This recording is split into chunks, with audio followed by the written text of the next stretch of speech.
Hello, this is Vlad and a new author's story from my channel Amazing Life Stories.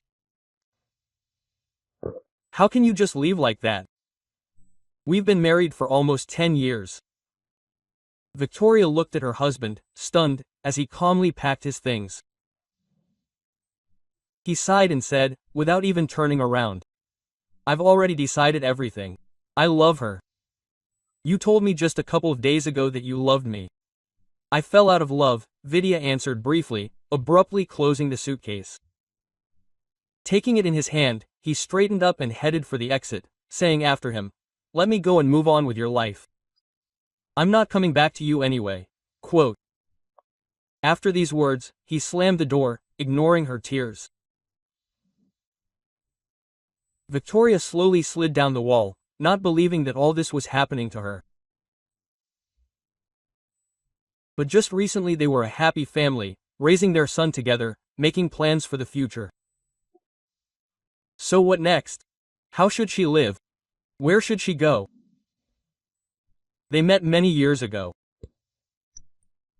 At that time, Vidya was just starting his business. He was still an inexperienced massage therapist, who she got to for a session. She was attracted then not only by the low cost, but also by a very attractive specialist, whom she immediately laid eyes on. The romance began from the very first meeting. At that time, Victoria was pregnant, but did not know about it yet. She had barely broken off relations with her ex-boyfriend, who turned out to be a despot. The girl literally ran away from him. The romance was ardent, passionate. And after Vika found out about the pregnancy and told about it, Victor almost immediately proposed to her.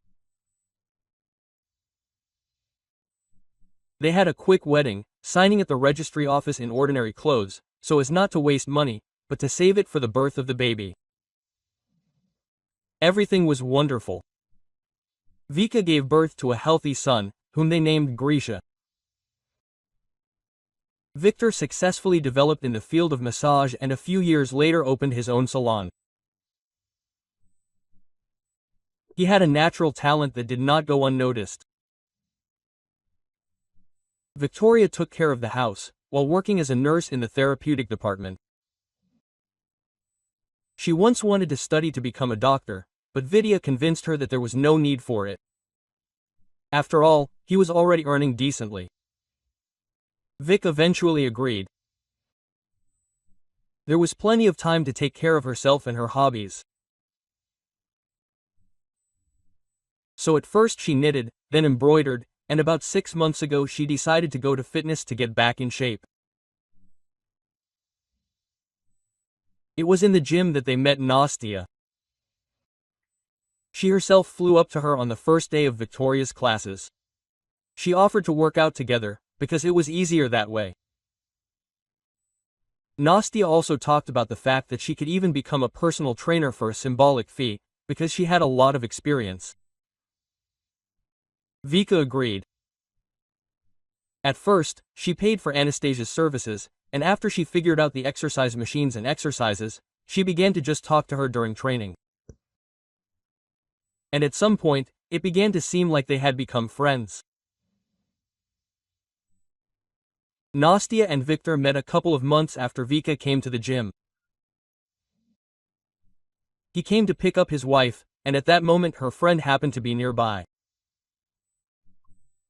Nastia changed with a snap of her fingers, smiled, started flirting, praising Victor's car, saying that he had excellent taste. Gradually, she fished out information about him from Victoria, when suddenly she learned something that became the point of no return. How does he work as a massage therapist? But for some reason she didn't tell me before. I thought he was in oats or something like that. Donnie, what made you think that? He's been doing this for many years. He even has his own salon, many regular customers and a good income. At that moment, Victoria thought that her friend's eyes lit up. They seemed to dance with little devils, and she said with feigned sadness, "Oh, and you know, I've been suffering from back pain for so many years. Maybe you could talk to your husband, huh?" What if he accepts me without a cue? It hurts so much, sometimes I can't even get out of bed. Quote. Nastia made a face, looking at which the ages only raised an eyebrow in surprise. Of course, she could talk to her husband, but somewhere deep down there was a feeling that this was not the best idea. The silence dragged on, and Nastia continued to press on pity. And I have already visited so many massage therapists, osteopaths, given so many injections and taken so many pills. I just don't know what to do. And if suddenly your husband manages to relieve me of pain, I will be forever grateful to you. I beg you. She looked at Victoria so pitifully that the woman broke down, sighed and with a strange heaviness in her heart said, "Okay, I'll talk. I'll ask him to take you in the next week, but I can't promise. He really has a lot of work." "Thank you," Nastia exclaimed, throwing herself on Vika's neck and hugging her tightly. At that moment, there was a strange anxiety that Vika could not explain. But it seemed that there was no reason to worry, although her intuition was screaming at her. Quote. "Which friend is this? The one who goes to the gym with you?" Vidya asked boredly after his wife voiced her request. "Well, yes, Nastia, she says, has already visited so many specialists, spent so much money, no one could help." Well, apparently there were such specialists, the man concluded, after which he returned to his ear. "So will you accept her? What should I answer?" He thought for a second, and then said, "Yes, I will. Let her come tomorrow after 6 o'clock. I just had a short day planned, but since the situation is so hopeless, okay." At that moment, Victoria thought that her husband was absolutely indifferent to Nastia. And that was really so. She left the table and wrote a message to her friend, asking her not to be late for the massage so that Vidya wouldn't be too late home. "At 6 o'clock I'll be there like clockwork," Nastia replied. "Thank you." Vika reread the message several times, sighed and went to the bedroom. Nastia came for a massage. Makeup, hairdo, new perfume, manicure, pedicure. She looked like she was on the cover of a short, tight black dress that barely covered her underwear.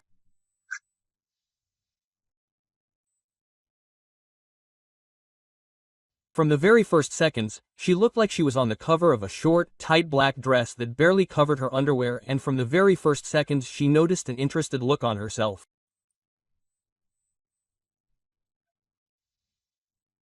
A smile appeared on her face, because that was exactly what she wanted. Having entered the office, Nastia immediately took off her clothes, without waiting for Vidya to leave the office, and then turned around, remaining only in lace underwear, and asked, making the most innocent look, "Do I need to take off the rest too or stay like this?" The romance between them flared up that same evening. The man did not refuse such an opportunity.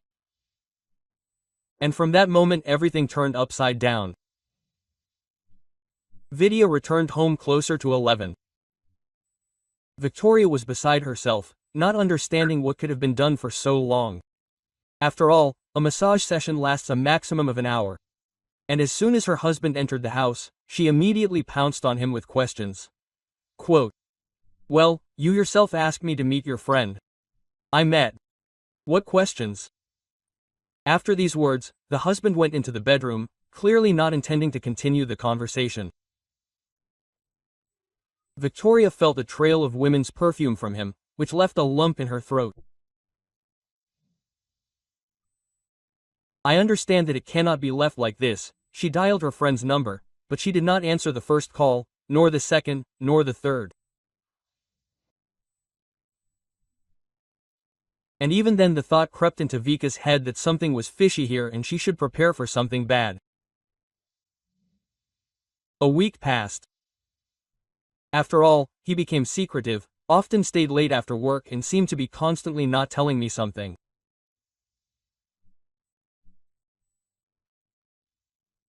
Vika, however, tried not to wind herself up, worked as usual, did housework and raised her son, trying to live as always, until one evening she overheard her husband's phone conversation, which immediately put everything in its place.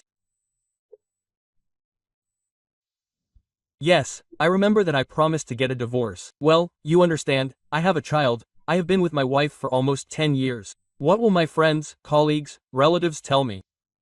Vika froze, hearing her husband's voice. Everything inside her broke off. Who was he talking to? Who tried to persuade him to leave her? Yes, I love you, I love you. Do you hear me? Things don't just happen that way. I have to do everything humanely, but I can't just up and leave. No one will understand this. Silence again, tearing her heart into small pieces. Tears were choking her, but Vika tried not to cry, to keep everything inside and not to show that she heard anything. Then her husband's voice rang out again. That's it, I can't talk anymore, I'm hanging up. She perked up and immediately took a step forward. Darling, dinner is ready, are you coming? At that moment, when Victoria was standing near the half-open door, her husband had already managed to hang up and put the phone in his pocket. Smiling, he calmly replied, "Yes, I'm on my way." She smiled tensely. Vika was not ready to just lose the family she had built for many years. Not ready was to give up everything that was just because of some girl on the side. Another week passed. Vika, as usual, came to the fitness center and immediately caught puzzled and interested looks, which made her feel uneasy. Having looked around, she went to Anastasia, who was working out on the exercise machine. Stopping a couple of meters away, Vika asked, "What's going on? Why is everyone looking at me so suspiciously?" Nastia didn't answer and didn't even look in the direction of her former friend. And then the puzzle came together in her head. Now it became clear why her husband became so strange after that massage session. And who he talked to on the phone in the evenings and why everyone looked at her so askance. But I treated you with all my heart. I agreed with my husband that he would see you without waiting in line. I wanted to help him like a human being, and you turned out to be a real snake. But I won't give you my husband so easily. I understand. There was no reaction. Vika stood there for a few more seconds, then turned around and walked towards the exit, realizing that she had absolutely no reason to stay there any longer.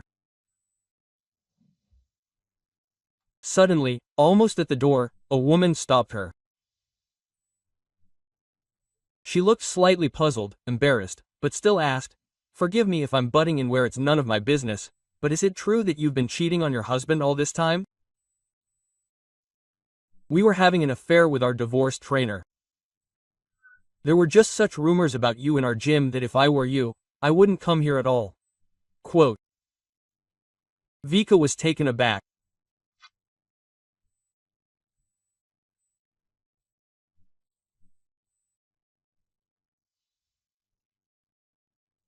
Her eyes bulged, she looked at the lady in front of her and couldn't believe that Nastia was capable of such a thing. But then, trying to contain her anger, she replied, "No, that's not true. It's just that the girl who's spreading the rumors decided to sleep with my husband and take him away from his family." Quote. The woman chuckled in response, but Nastia said exactly that you'll be covering for yourself and blaming your husband for everything. Tell him that your son doesn't have another man. He's nothing like your husband. But it's obvious that she just had sex, right? And then she probably continued to cheat on her husband while he still believed in your innocence. Quote. Vika was taken aback. She opened her mouth silently, and then simply silently lifted her chin and headed for the exit, realizing that she had nothing more to talk about with her. And suddenly heard behind her, "What, really, are your eyes hurting? It would be better for you not to come to our hall anymore." That same evening, Vidya left home, and Victoria, realizing that she could not stay in this place, immediately began looking for some kind of housing. They managed to find a house in the wilderness further away from here. Vika called the realtor, told him that she had an extremely limited budget, and she needed to find a place to live day after day. This was the only option offered. So, plucking up her courage, she packed her things, took her son and went to the specified address. And only when she got out of the car, she heard a question that came as a surprise to her. "Are you going to live with the child? Why didn't you say this on the phone? This is important." Realtor looked at her with genuine surprise, while Vika had no idea what she was getting at. "I told you that I have a son, he is 10 years old. No? Yes, we did, but we didn't say that you would live with him. I thought you were getting divorced and would live here alone, and the child would stay with his father. No, my son will live with me. But if this is some kind of problem, we will look for another specialist. No, we will solve the problem. But okay, go." "No, we will solve the problem, if anything. Go and look at the house." Victoria went into a small house, clearly shabby. Something inside her was unpleasantly sinking with the realization that now she would have to live in this place. Sighing, she turned to realtor. "And there are no other options at all?" "Well, some more presentable ones. Sorry, but no. In your price range and with such urgency, this is the only option. But if you have no money and you are getting a divorce, you can just go back to your parents. They probably won't refuse to accept you in such a situation. Maybe you should call them." At that moment, Vika felt goosebumps run down her skin. Where to? And she wasn't going to go back to her parents' house. She still remembered how her parents scolded her for getting married without permission, for getting pregnant and daring to give birth to a child in a maternity hospital other than the one they had agreed upon with their friends.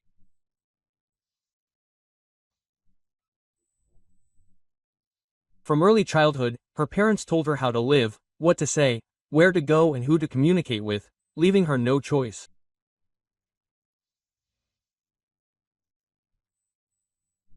And after she was able to escape from such parental captivity, after she felt the spirit of freedom and independence, she was not ready to go back to them under any circumstances. "Victoria, do you need time to call or prepare a rental agreement?" She perked up at the realtor's voice, looked over the small house again, and then said quietly with a heavy heart, "Okay, let's take this one, there are no other options anyway." The contract was signed quickly. The realtor gave her the keys and then left, leaving the newly minted tenants to settle in. And by evening, Vika, having resigned herself to her state of affairs, was carrying things and arranging everything the way she liked. Suddenly, at about 8 o'clock, the door to the house opened, and a man in a wheelchair appeared on the threshold. To say that Vika was stunned is to say nothing. "Sorry, you must have the wrong house. My son and I live here." Trying to remain friendly, Victoria said. The stranger calmly drove inside, leaving dirty footprints behind him. Then he took off his jacket, threw it on the table near the entrance, and said calmly and confidently, "The realtor called me and said that she found tenants for the vacant room, so I'm happy for you. But don't think that I'm going to give you most of the house. Your territory is the far corner room. You can, of course, use the kitchen, bathroom, hallway, but you shouldn't impose your own order here. Don't forget, this is my house, and I am the owner."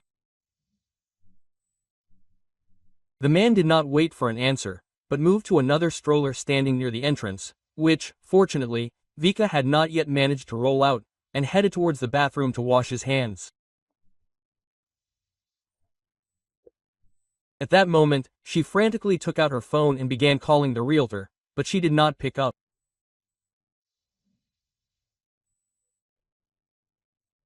Realizing that the situation was hopeless and that she had once again been deceived, Victoria sank to the floor in the corner and, covering her eyes with her hands, cried from pain, resentment, betrayal. But why was everything happening to her? For what? Vika was lost in her thoughts, not paying attention to what was happening around her. Suddenly, right next to her face, she heard. "What's wrong with you? Why are you huddled in a corner, huh?" Vika raised her tear-stained eyes to him, and then confessions poured out of her that she hadn't expected from herself. She told him everything about how her husband left her, how he cheated on her, how her friend betrayed her, and how she had to look for a place to live with a child on a meager salary. She counted on the honesty and integrity of the realtor, but she had deceived her, and that she could not go to her parents. When her monologue came to an end, there was silence. The owner of the house seemed to be thinking about something, looking past her, and a few seconds later he said something that was hard to believe. "Okay, take the whole house. I'll live in the extension so as not to bother you. What do I need on my own? That's right. And you have a child, your whole life ahead of you. What can you do if everything turned out so difficult?" Vika looked stunned and did not fully believe it. "How is this possible? This is your home. Are you just going to leave? What do I have to lose? After the accident, I had nothing left. My wife left, deciding that she did not want to deal with a disabled person. And it was as if the bondage in me had broken. So I gave up and will live as long as I can." The woman looked at him with regret, understanding how difficult it had once been for him. Not wanting to make life even harder, she said with a smile on her face, "What do you think? We all won't fit here to the point of stupidity. You don't need any extension. Forgive me for being hysterical. It's just that so much has happened, and everything just happened by itself. Yes, I understand. After my wife left and the accident, I didn't want anything. It seemed like that was the end of it, and then I just gave up on it. Well, since it happened, nothing can be changed. By the way, what's your name? We've been living together for an hour now, and I don't know your name." "Leonid, but you can just call me Lionia, as you wish." "Great, Leonid. And I'm Victoria. Let's get acquainted."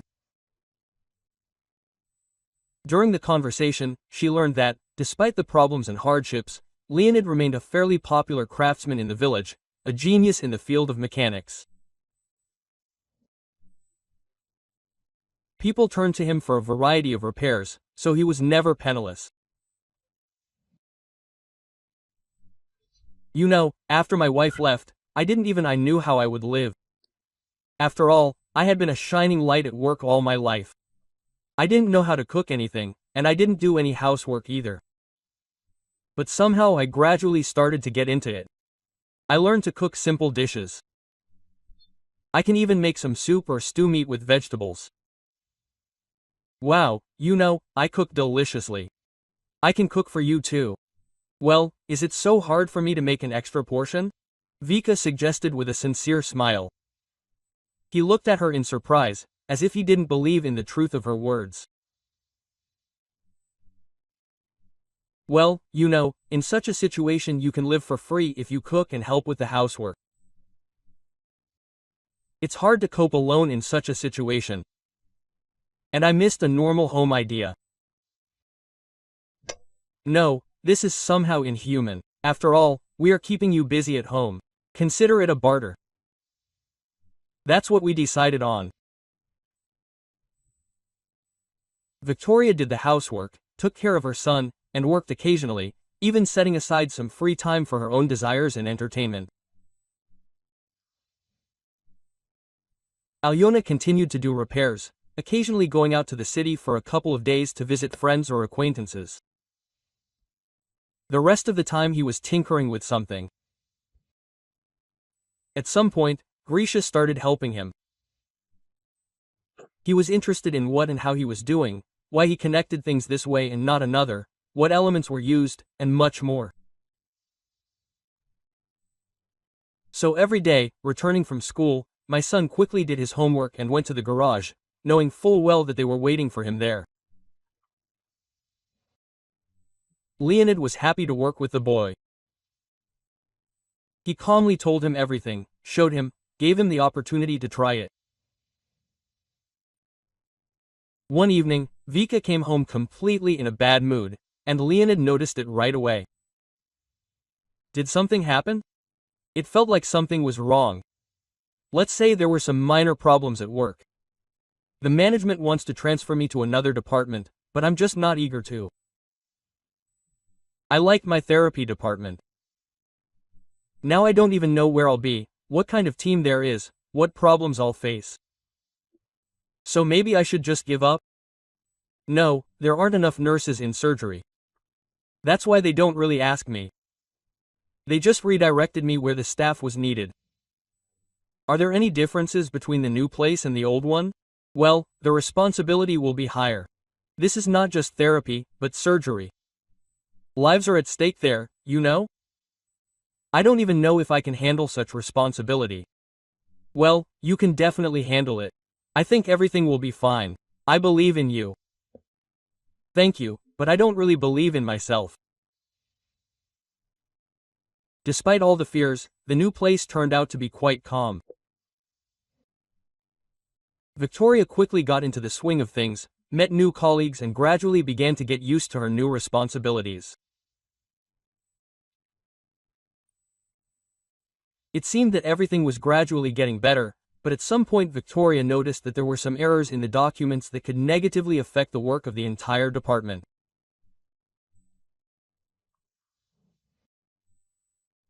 Realizing that the papers were drawn up by a young doctor, Vika was in no hurry to make a fuss, but simply approached him and told him about the error. But the young specialist's reaction was extremely negative. Listen, mind your own business. I know perfectly well how to draw up documents. Who are you? Service personnel, and I am a doctor. And not tell me what to do and how to do it. So I advise you to mind your own business if you don't want serious problems for yourself. Vika was surprised by this answer, but decided to insist on her own. I didn't just come up to her. There is a serious mistake in the documents, and it can lead to serious consequences. The documents need to be reissued today. And I'm telling you again, don't meddle in your own business. Everything is drawn up correctly. It seems you don't want to keep your job. A replacement will be found quickly. After these words, the doctor turned around and slowly headed towards his office, leaving Vikas in the corridor with the papers in her hands. Realizing that she couldn't just leave everything like that, she decided to go to the head physician to convey information about the mistake, because there was no other way out.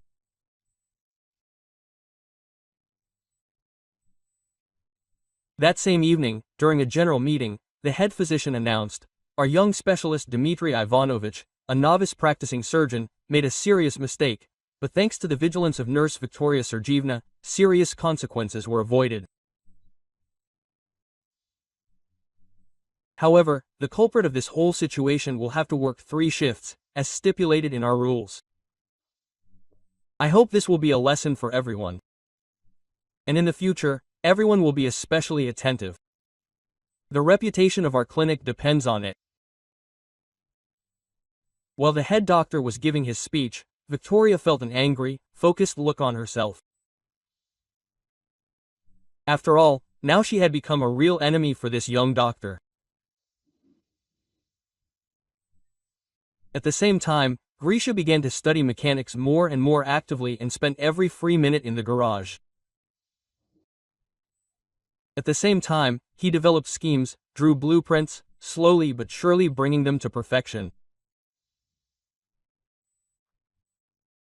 And after a few weeks, he managed to make his first robot, which took small steps and some simple movements.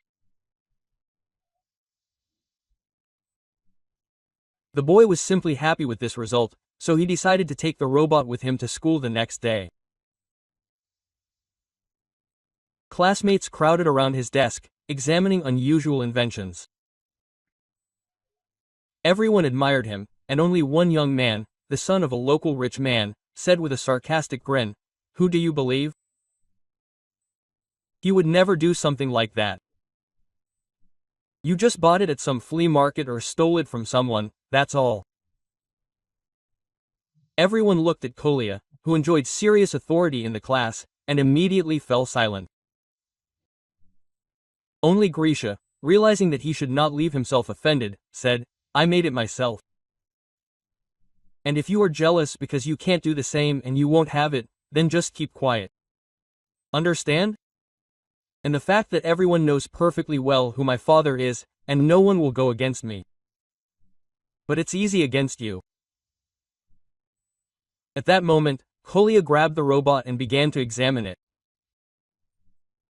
Grisha reacted instantly, taking a few steps towards it. "Well, give it back, I didn't let you touch it. And where is the proof that it's yours? No signature, no initials. Do you have a check? You probably have it with L, and until the owner is found, it will remain safe with me." Kolia turned around and went to his party, leaving Grisha completely confused. The boy understood that going against the rich man's son was not the best idea. So he returned home in tears. Trying to open them, he quickly slipped into his room, but Leonette still noticed. Knocking on the bedroom door, he opened the door and saw a red face and tear-stained eyes. It was already clear at that moment that something was wrong. "What's wrong with you?" "You're okay," the child answered briefly. He didn't want to drag someone else into his problems. "Grisha, if you don't tell me, I'll have to call your mother. She'll have to come home, and she'll talk to you. Do you really want that?" The boy thought for a second, then looked up and began to tell what had happened. He tried not to go into details so as not to seem like a yada, but even what he heard was enough for Leonid to understand that he couldn't just leave it like that. He got ready and immediately went to school to sort out his lunch. Luckily, his class teacher turned out to be an old friend of his, and she shared information about where to look for Kolia's parents, as well as what they do for a living and what they are like. You know, these are the kind of people with whom it's better not to conflict. Not particularly pleasant, they always put themselves above others and think that the fact that they have a lot of money makes them as something special. Although in reality they are nothing special. She tried to dissuade him, but Lenya was not going to back down. He wanted to sort out this whole situation, so he immediately went to the address he had received. And right at the entrance to the yard he ran into Kolia's father, who looked at him with bewilderment. Quote, "We do not have a fund to help the poor and disadvantaged here. It seems you have the wrong address. What do you think you are doing? I came to talk about your son's behavior and the fact that he is stealing." At that moment, the man tensed up. He took a step towards Leonid, and then said through clenched teeth, "Dude, get out of here while you can. And don't slander my child, otherwise you won't be able to talk anymore." Quote, "As soon as you give us our robot, then I'll leave, but until then I'll wait here." The man sighed tensely, and then turned towards the house. "Kolia, come on, get the robot you brought home." A few seconds later, a boy appeared on the threshold, holding that very toy in his hands. Having brought the robot to his father, the child immediately said, "I just took it because I decided that Krishka stole it, wanted to find the owner and return it to him. Such a boy can't make such a robot. Such a thing doesn't happen, right, Dad?" Quote. The man looked closely at the toy, noticing how well it was designed. It became clear that the work had been colossal and that such a creation did not require some theoretical knowledge. A lot of practice was also needed.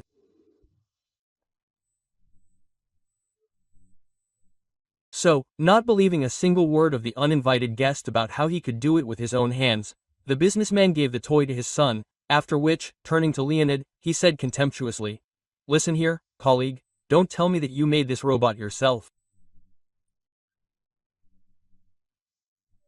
Yes, even a fool understands that this is a purchased toy, and given your financial situation, stolen.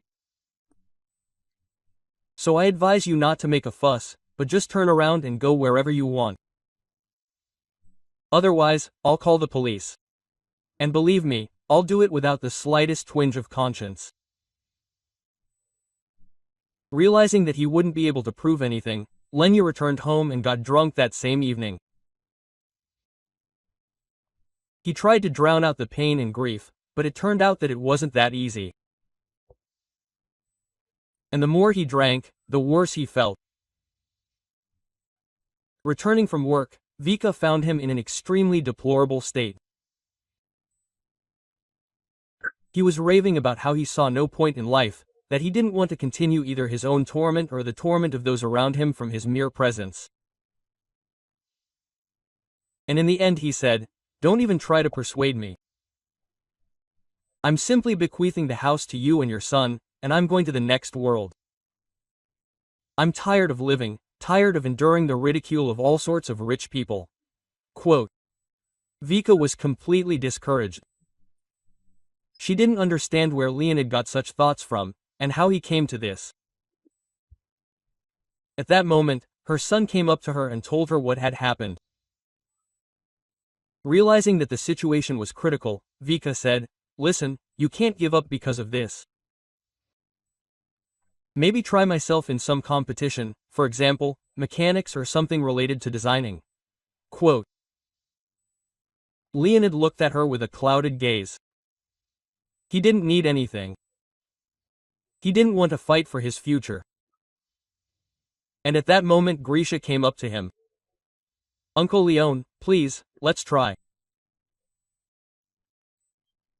And I so dream of participating in such a competition." Quote. At that moment, a flash of inspiration seemed to flash in the man's eyes. We probably won't win anything.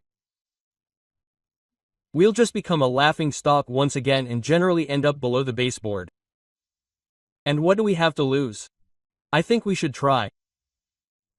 Grisha looked carefully into Leonid's eyes. A few seconds passed, after which the man said with a heavy sigh, "Okay, let's try to participate in your competition, but if nothing works out, we won't design anything else.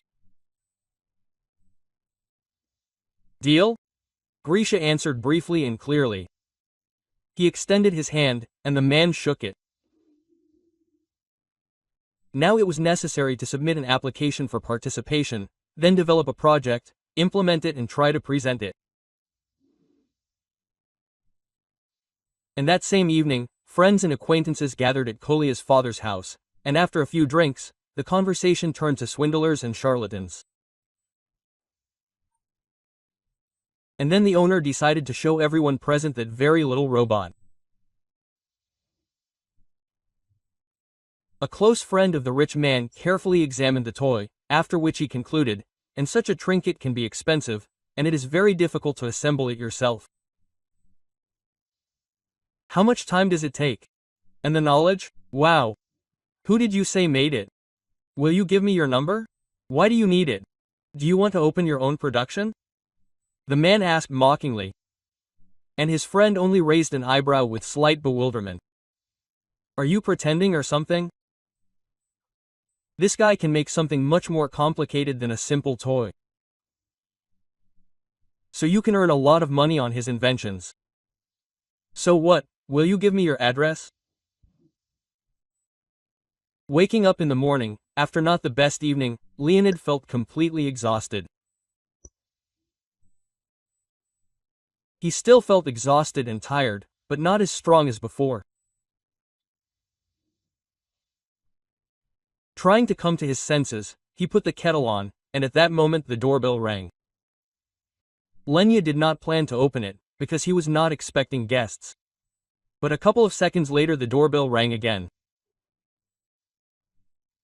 Then again, sighing, the man headed to the front door, opened it and froze in bewilderment. Two men dressed in business suits stood on the threshold. "Good afternoon, Leonid Grigorievich. You made that robot, after all. What's the matter with me, actually? They didn't give it back to me, to be honest. The thing is that Artyom Petrovich sincerely asks for your forgiveness and promises that this won't happen again. He was a little out of his mind yesterday and said too much, and as an apology for the moral damage, he is ready to hire you. And here is the salary amount." The man held out a small piece of paper with an extremely impressive amount written on it. Lenya looked at the guests in confusion. "Do you want to say that you will pay me so much for working for your boss? What do I need to do? Judging by these figures, something illegal." No, you just need to do what you can. Design, mechanics. And when should I start? Can you even think about it? You can, but I advise me to delay. The staff is being recruited quickly. Having said goodbye, the representatives left to get settled, leaving Leon completely confused. He did not understand, it was worth to agree to this offer or to continue living his normal life. Realizing that he would not be able to make a decision on his own, he told his whole life to his wife, who reacted negatively to this offer. "Well, you already promised Grisha that you would participate in that competition. Are you just going to deceive the child? Of course not. I will study with Grisha in my free time. Such an interesting opportunity has just appeared, and it would be a sin to refuse it. After all, I will be able to do the repairs. He will probably get cured, and there will be some left for the future. And I will be fine. And you and Grisha will live in comfort. Well, what else do you need? Leonid, I beg you, you should not get involved with these people, but believe me, working with them will not end well. Think about it." Lenya promised to think about it. He himself was not sure that working for this rich man was a good idea, and some strange presentiment screamed that he should not agree. At some point, he was already about to refuse the offer, when suddenly, returning home from the store, he found a stranger in the hallway. Leonid shook himself and tried not to panic, asking, "Who are you and what are you doing in my house?" The stranger stood up from his chair, looked at him in bewilderment and asked a question that sent shivers down his spine. "Where is my wife? They told me she was staying here. And I came and there was no one, neither my son nor her. Where is she? At work. Are you Victoria's husband? She said she was divorced." "Well, yes, there were some complications, but I'm sure the problem will be solved now. I realized that I was wrong, so I'll take them back home." At that moment, something inside Lenya broke. He looked at the man in front of him with pain and the realization that he could never be in his place.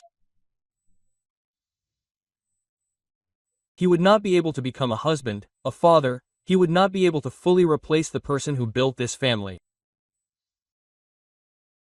Yes, Victoria is at work now. She comes back around 7. Sorry, but I have some business to run, so I'll leave you alone. Yes, of course, go about your business. Having collected the necessary things, Lenya looked over the house one last time and went to the address that the businessman's representatives had given him. Now he understood that he had nothing to lose. So the best option would be to agree to a promising, profitable, albeit difficult job, which would certainly help to distract himself from all these problems and worries. Vika returned home a little earlier than usual. She learned some details of the competition and wanted to discuss them with Leonid. But instead of him, Victor was sitting in the middle of the living room. "What are you doing here? Why did you come? You said it was all over. So what do you want from me now?" Victor slowly rose from his seat, took a few steps and then said with slight confusion, "I just missed our son, so I wanted to visit him." "Ours? And I remember your mistress said that I walked around with my son and that he has nothing to do with you. And you treated him as if you were an enemy, not a child. You know what? Leave where you came from. Grisha doesn't want to see you. And by the way, why hasn't he come back yet? He used to always be home at 3. Because he has his own plans and things to do. I repeat once again, get out of my house. I don't want to see you. Besides, the owner will be here soon, and he clearly won't be thrilled that you're here." "The one in the wheelchair? And we've already met. I explained to him that I came for you, and he kindly left the house. So don't worry, he doesn't mind." "Where were we?" "With you getting ready and getting out from here. I don't want to see you." At that moment, her husband's expression changed. He closed his eyes for a second, then looked at her carefully. "Nastya and I broke up, our characters didn't get along. You know, it happens." "Yes. And what do you want from me? Go home. I don't want to rummage through your underwear. Deal with your mistresses yourself. The thing is, I have nowhere to go. I have nothing left. I was sure that she loved me. And she suggested some kind of scheme to improve the apartment.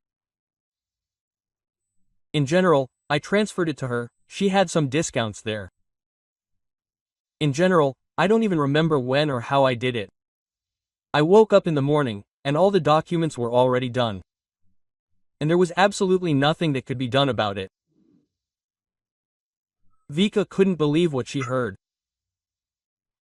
"But you seem to have love, family until death and all that." "It was.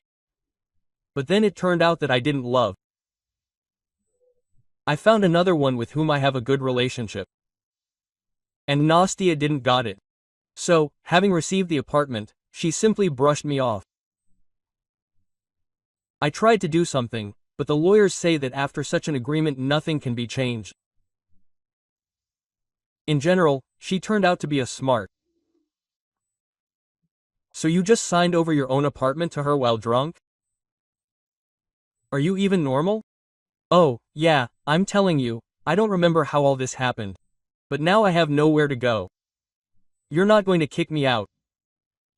Vidya raised a pitiful look at her. Vika couldn't throw him out the door. She allowed him to stay in the house for a few days until he found a new place to live. Victoria preferred not to tell Victor anything and to live her own isolated life. Although it turned out to be difficult, because she had serious problems at work, which were caused for her by that very young doctor. He decided to set Victoria up, yes, so that she would be guilty of stealing drugs. And it turned out to be quite easy to shift the blame onto her. After all, there were no such problems before she showed up at the department. Vika found out about his plan that very the moment when he began to implement it. But it was too late. Vika was taken into custody and an internal investigation was launched. While Dmitry Ivanovich was quite exhausted, hoping that his offender would soon be put in jail, and that his problems would be solved. Lenya, on the other hand, began to work for a rich man. He was assigned to some complex project that no other specialist would take on. Theoretically, he understood what and how to do, but in practice, everything turned out to be much more complicated. They treated him literally like a slave, did not allow him to leave the enterprise. They took away his phone, passport, allegedly so that he could not pass on information about the development to anyone. Lenya tried to escape, tried to refuse work, but nothing worked out for him. And Victor diligently portrayed a loving husband and father, pretending that no story with mistresses had happened.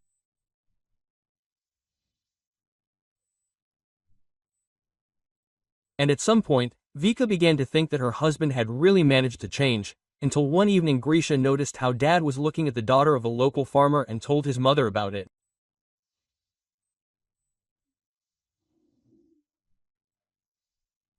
Vika realized that they definitely couldn't have any future, and they needed to split up right now, while they had the chance.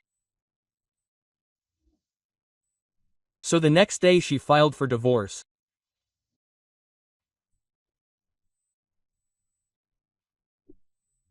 Vika rashly assumed that this would be the end of the problems, and she was sure that the worst was finally behind her, until she heard a more familiar voice in the hospital corridor during another evening round of patients.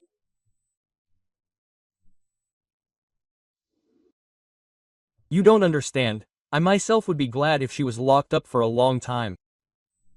All she can do is ruin people's lives, or we can take her altogether so that she certainly doesn't appear in our future. What do you think? Perhaps this is not a bad idea, because this nurse has been getting on my nerves lately.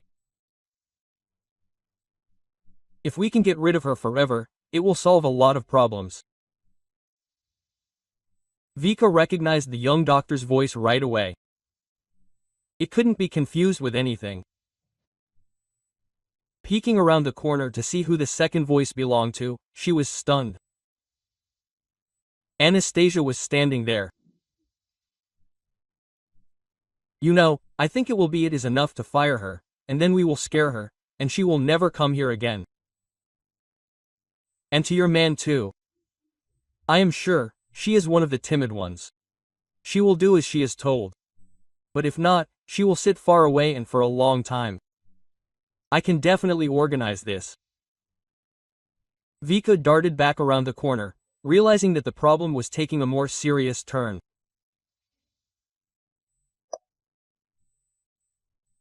The realization that she would not be able to solve anything was so obvious that she decided to write a letter of resignation of her own free will and simply transfer to the local paramedic station, which was just recruiting staff.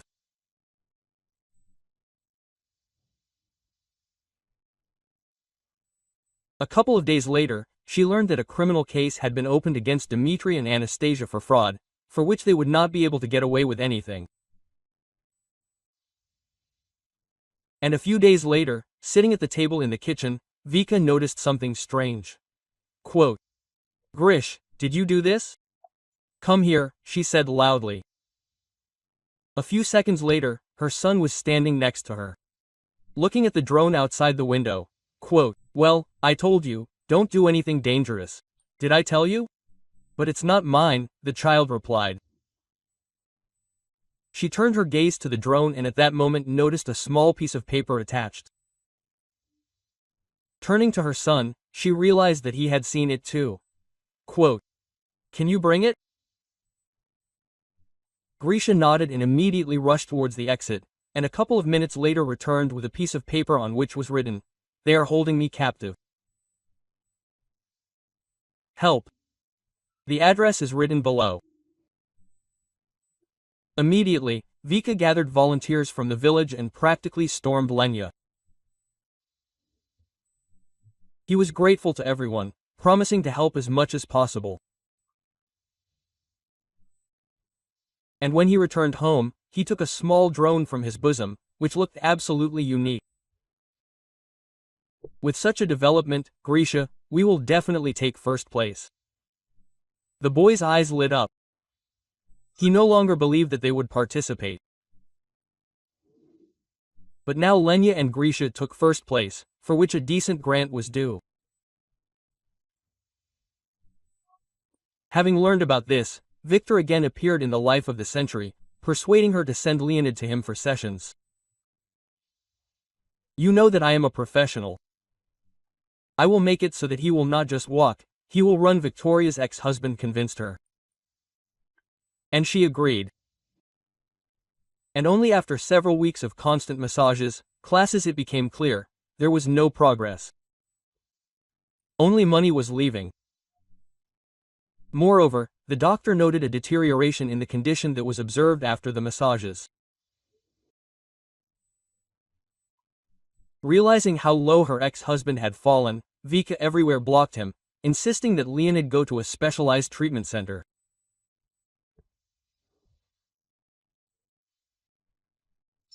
He listened to her and spent the grant on his treatment, and 6 months later he returned on his own 2 feet, albeit with a cane, which they promised to get rid of in the next year.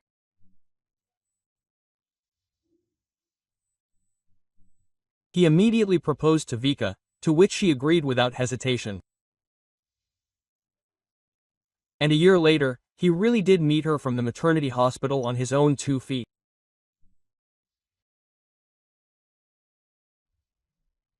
If you like the story, please support me by pressing the thumbs up button. It's just one click for you, but it means a lot to me. All the best.